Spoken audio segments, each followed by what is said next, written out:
Connaissez-vous Jésus-Christ? Cette émission livre la vérité de la Bible à ceux qui n'ont pas la foi chrétienne, à ceux qui sont nouveaux à l'Église ou à ceux qui veulent connaître les vérités fondamentales du christianisme.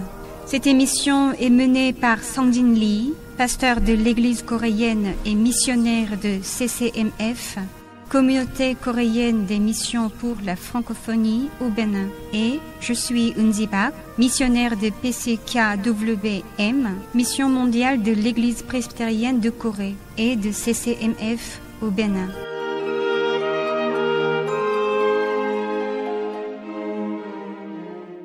Bonjour pasteur. Bonjour. Dans l'Église, on entend parler de Satan, du diable et des démons. On ne les entend pas souvent, mais chaque fois qu'on entend parler d'eux, il n'est pas très agréable.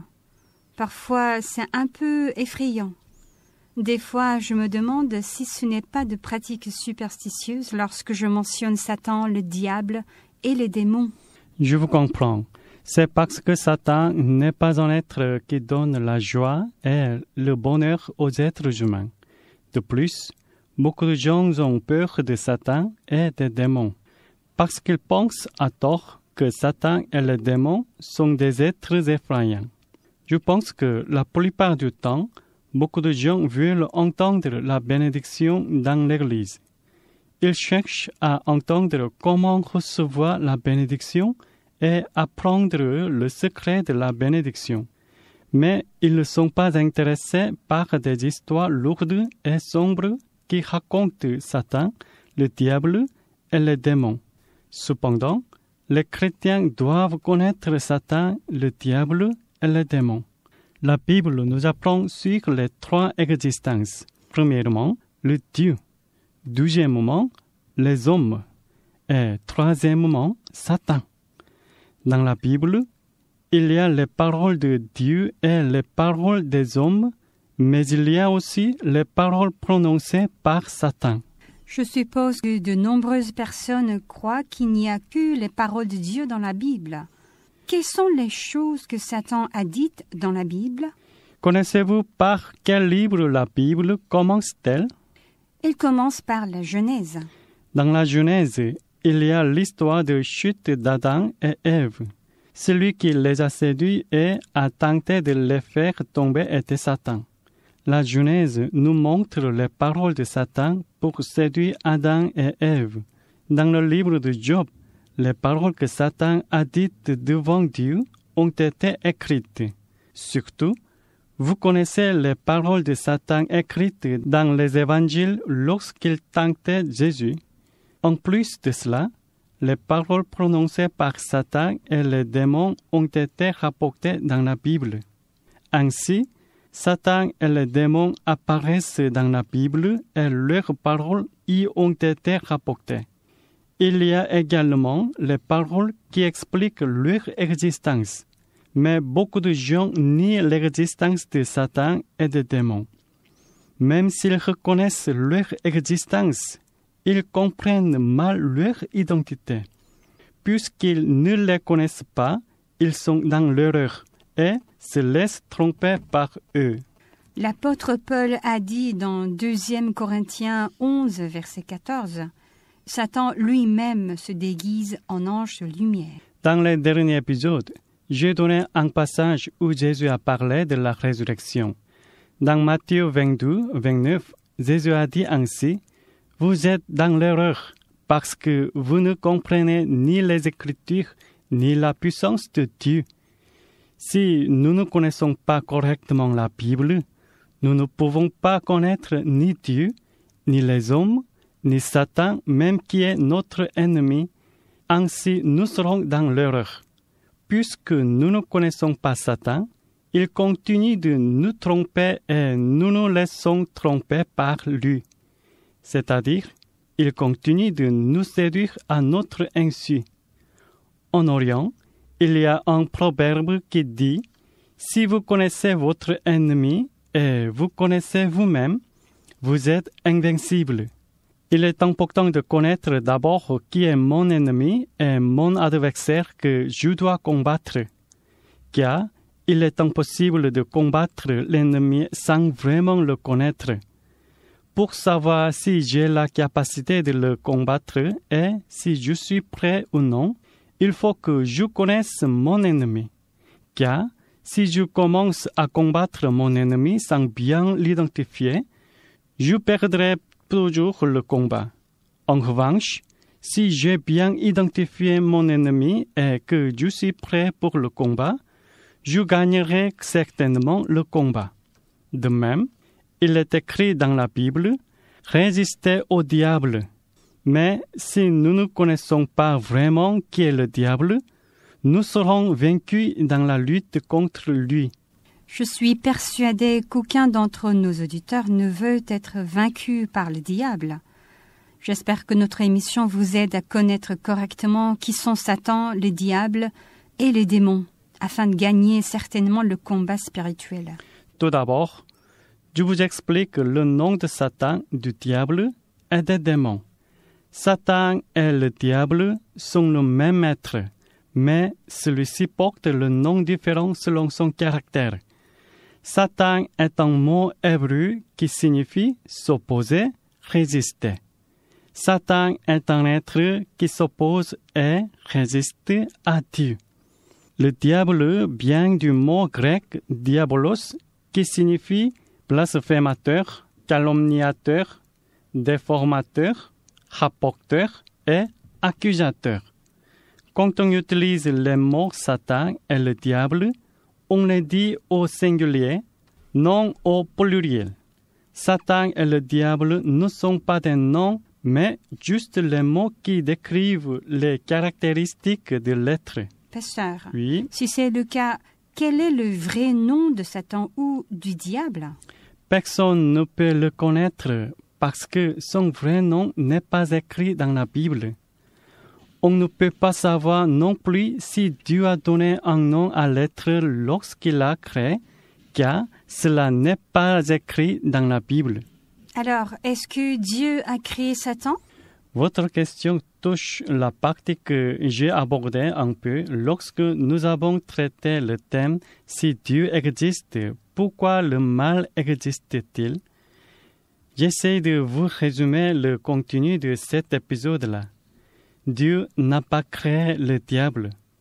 L'un des anges créés par Dieu a été chassé du ciel parce qu'il a résisté à Dieu et s'est révolté contre lui. Il est devenu un être méchant. Dieu créa les anges avant la création de l'homme. Lorsqu'il les a créés, il leur a permis une liberté parfaite. Il les a créés comme un être ayant une liberté de volonté et de choix. Or, l'un des anges créés par Dieu avait le désir de résister à Dieu, de vaincre Dieu et de posséder toute autorité. Finalement, ses mauvaises intentions se sont dévoilées et il s'est détourné de Dieu.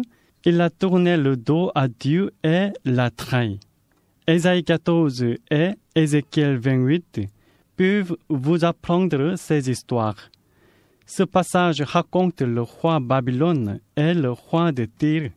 Mais si vous les lisez attentivement, vous pouvez voir que ce qu'ils font est une parabole disant qu'ils sont arrogants comme quelqu'un dans le passé. Ce quelqu'un est un ange qui a résisté à Dieu et a été chassé, c'est-à-dire un être qui devient plus tard le diable. Lisez s'il vous plaît Ésaïe 14, versets 12 à 15. Te voilà tombé du ciel, astre brillant, fils de l'aurore. Tu es abattu à terre, toi le vainqueur des nations. Tu disais en ton cœur, je monterai au ciel, j'élèverai mon trône au-dessus des étoiles de Dieu. Je m'assierai sur la montagne de l'assemblée, à l'extrémité du septentrion. Je monterai sur le sommet des nues, je serai semblable au Très-Haut.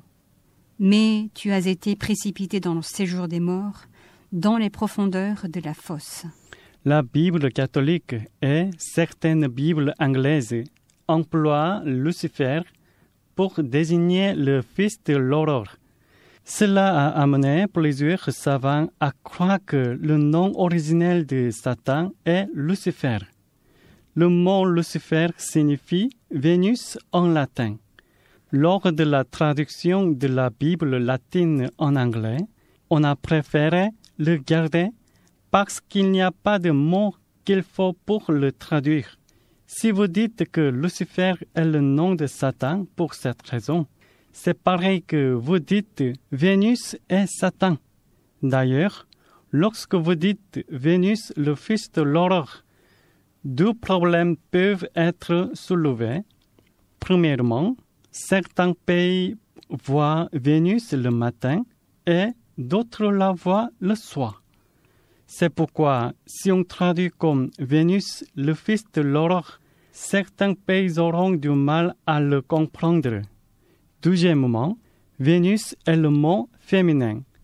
Au niveau de la grammaire, on ne peut pas écrire le fils de l'aurore alors que c'est un mot féminin.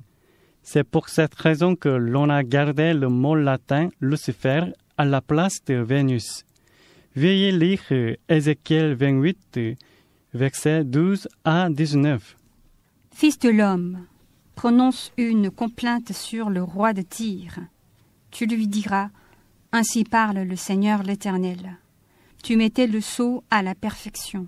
Tu étais plein de sagesse, parfait en beauté. Tu étais en Éden, le jardin de Dieu. Tu étais couvert de toute espèce de pierres précieuses, de sardoine, de topaze, de diamants, de chrysolite, d'onyx, de jaspe, de saphir, d'escarboucle, d'émeraude et d'or. Tes tambourins et tes flûtes étaient à ton service, préparés pour le jour où tu fus créé. Tu étais un chérubin protecteur, aux ailes déployées. Je t'avais placé et tu étais sur la sainte montagne de Dieu. Tu marchais au milieu des pierres étincelantes. Tu as été intègre dans tes voies, depuis le jour où tu fus créé, jusqu'à celui où l'iniquité a été trouvée chez toi. Par la grandeur de ton commerce, tu as été rempli de violence, et tu as péché. Je te précipite de la montagne de Dieu, et je te fais disparaître, chérubin protecteur, du milieu des pierres étincelantes. Ton cœur s'est élevé à cause de ta beauté. Tu as corrompu ta sagesse par ton éclat.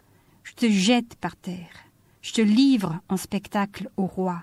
Par la multitude de tes iniquités, par l'injustice de ton commerce, tu as profané tes sanctuaires. Je fais sortir du milieu de toi un feu qui te dévore. Je te réduis en cendres sur la terre, aux yeux de tous ceux qui te regardent.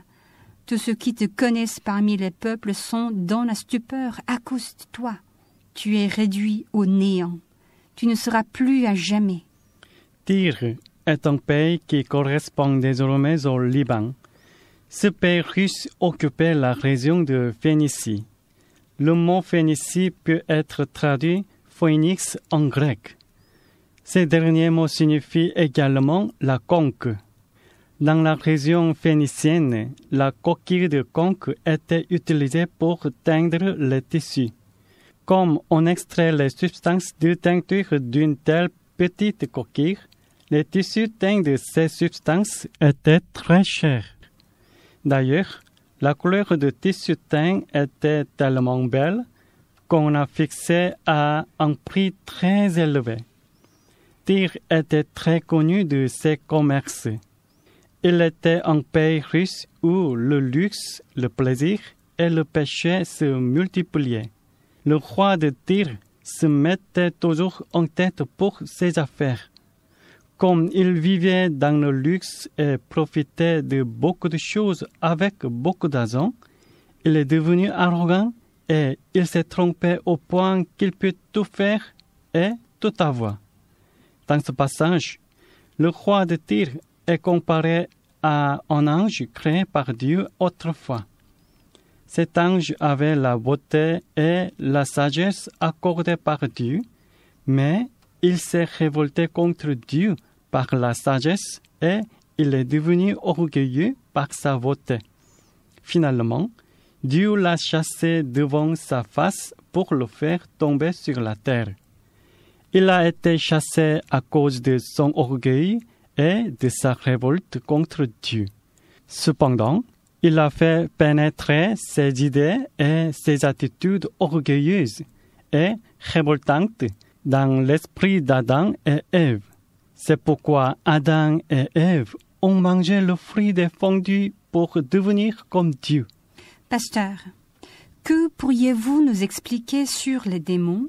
Certains pensent que les démons sont les esprits des morts. Certains pasteurs affirment que les non-chrétiens deviennent des démons après leur mort. Il y a même une affirmation comme celle-ci: les démons sont les esprits des hommes avant Adam. Tout cela vient de l'erreur sur la Bible. Les gens se trompent eux-mêmes et trompent les autres parce qu'ils ont mal compris la Bible. Les gens épiloguent sur les démons, mais s'ils ne reconnaissent pas correctement leur identité, ils n'ont pas de choix que de se tromper même si c'est injuste.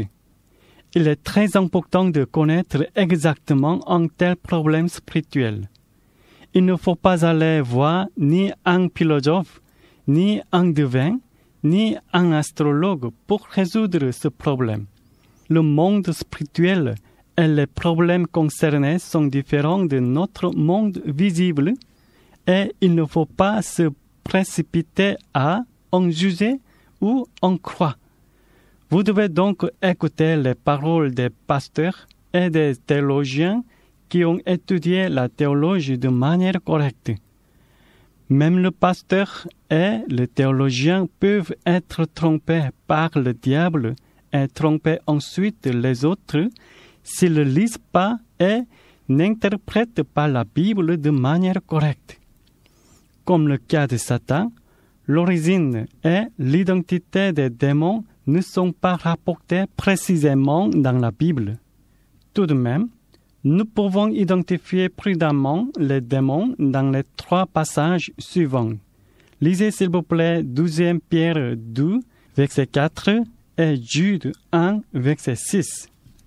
Car si Dieu n'a pas épargné les anges qui ont péché, mais s'il les a précipités dans les abîmes de ténèbres et les réserve pour le jugement. 2 Pierre 2, verset 4. Qui l'a réservé pour le jugement du grand jour, enchaînés éternellement par les ténèbres, les anges qui n'ont pas gardé leur dignité, mais qui ont abandonné leur propre demeure. Jude 1, verset 6. Dans les passages, le mot démon n'a pas été utilisé, mais il y est écrit les anges qui ont péché. Cela nous montre que, en dehors de Satan, c'est-à-dire le diable, il y avait les anges qui ont péché. Ces derniers sont une existence différente de Satan. Ce sont les anges qui n'ont pas gardé leur dignité et ont abandonné leur propre demeure pour rejoindre la rébellion de Satan. Ces anges qui ont péché sont appelés les démons. Pasteur, Oui. Les versets nous rapportent que Dieu les a précipités dans les abîmes de ténèbres et les réserve pour le jugement. Cela veut dire que les démons ne sont pas actifs dans ce monde? Non. Il y avait les anges qui ont participé à la rébellion de Satan et certains d'entre eux ont été fermés dans les abîmes de ténèbres. Les abîmes de ténèbres du passage ne désignent pas l'enfer, mais une prison provisoire. En d'autres termes, il y a les anges pécheurs qui sont chassés avec Satan sur la terre, et d'un autre côté, il y a aussi les anges pécheurs qui ne sont pas chassés sur terre, mais sont enfermés dans les ténèbres jusqu'au jugement dernier. Pourquoi sont-ils enfermés dans les ténèbres? Sur ce point, beaucoup de théologiens disent que parmi les anges qui ont suivi Satan et se sont révoltés contre Dieu, il y a des êtres plus vicieux que Satan. Comme les hommes ne peuvent pas gérer ces choses si elles étaient jetées à terre, elles ont été enfermées dans une prison temporaire appelée ténèbres pour empêcher leur activité. Et Dieu a donné une permission temporaire aux démons de travailler dans ce monde qui pourrait être utile pour tester les hommes. La raison pour laquelle Dieu permet aux démons d'être actifs dans ce monde pendant un certain temps est pour éprouver notre foi. Il est écrit que Dieu séparera au jugement dernier le blé d'avec la paille et les brebis d'avec les boucs. De même, Dieu a permis les activités des démons de manière temporaire et limitée afin de vérifier si notre foi est vraie ou fausse. Et si nous avons vécu en nous accrochant à Dieu jusqu'à la fin, ou si nous avons été trompés par des démons et retenus captifs par eux. Cependant, parmi les démons actifs dans ce monde, ceux qui accèlent trop sévèrement les êtres humains ou dépassent leur champ d'activité limité semblent être jetés même maintenant dans l'abîme par Dieu. Pourriez-vous nous montrer un passage de la Bible qui relate ce que vous venez de dire? Bien sûr, lorsque Jésus est arrivé dans le pays des Gadaréniens, il a rencontré un homme possédé d'un esprit impur. Cette histoire est écrite dans l'Évangile. Veuillez lire Luc 8, versets 26 à 33. Ils abordèrent dans le pays des Gadaréniens, qui est vis-à-vis de la Galilée. Lorsque Jésus fut descendu à terre, il vint au-devant de lui un homme de la ville, qui était possédé de plusieurs démons. Depuis longtemps, il ne portait point de vêtements et avait sa demeure non dans une maison, mais dans les sépulcres. Ayant vu Jésus, il poussa un cri, se jeta à ses pieds et dit d'une voix forte: « Qu'y a-t-il entre moi et toi, Jésus, fils de Dieu très haut? Je t'en supplie, ne me tourmente pas. » Car Jésus commandait à l'esprit impur de sortir de cet homme, dont il s'était emparé depuis longtemps. On le gardait lié de chaînes et les fers aux pieds, mais il rompait les liens et il était entraîné par le démon dans les déserts. Jésus lui demanda: « Quel est ton nom ? » « Légion, répondit-il, car plusieurs démons étaient entrés en lui. Et il priait instamment Jésus de ne pas leur ordonner d'aller dans l'abîme. Il y avait là, dans la montagne, un grand troupeau de pourceaux qui paissaient. Et les démons supplièrent Jésus de leur permettre d'entrer dans ces pourceaux. Il le leur permit. Les démons sortirent de cet homme, entrèrent dans les pourceaux. Et le troupeau se précipita des pentes escarpées dans le lac et se noya.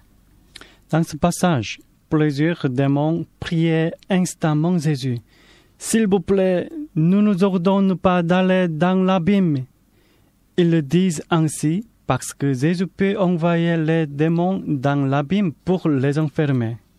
Cela signifie que même les démons qui sont actifs sur la terre ne pourront rester que dans ce monde jusqu'au jugement dernier.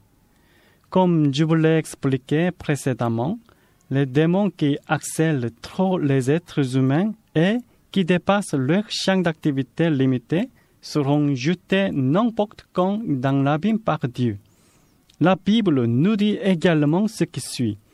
Lisez s'il vous plaît 1 Corinthiens 10, verset 13. Aucune tentation ne vous est survenue qui n'ait été humaine, et Dieu, qui est fidèle, ne permettra pas que vous soyez tentés au-delà de vos forces. Mais avec la tentation, il préparera aussi le moyen d'en sortir, afin que vous puissiez la supporter. Ce passage ne concerne pas seulement la tentation qui nous survient dans ce monde. Il nous apprend également que Dieu limite les activités des démons afin que nous puissions supporter la tentation des mauvais esprits. Mais cela ne veut pas dire que nous pouvons être tranquilles.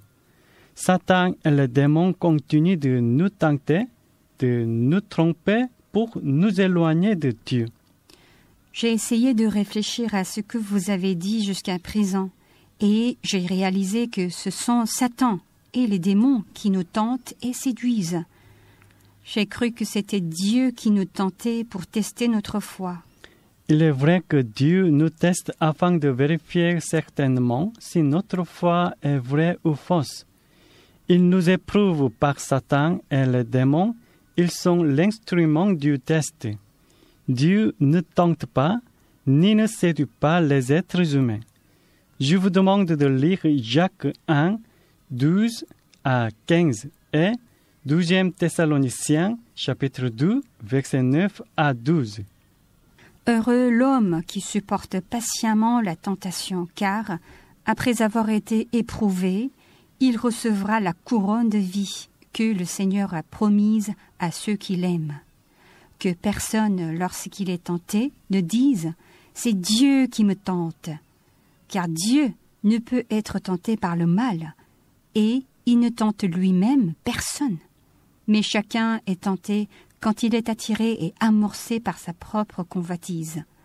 Puis la convoitise, lorsqu'elle a conçu, enfante le péché, et le péché, étant consommé, produit la mort. Jacques 1, versets 12 à 15.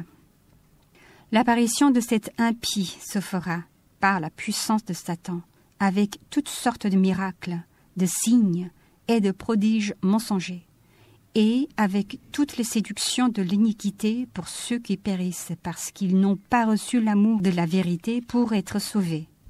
Aussi Dieu leur envoie une puissance d'égarement pour qu'ils croient aux mensonges, afin que tous ceux qui n'ont pas cru à la vérité, mais qui ont pris plaisir à l'injustice, soient condamnés. 2 Thessaloniciens 2, versets 9 à 12. Les gens qui évitent la vérité, refusent de l'accepter et qui sont attirés par le mystérieux, les phénomènes étranges et les désirs risquent de se faire piéger par Satan et finiront par être manipulés par les démons.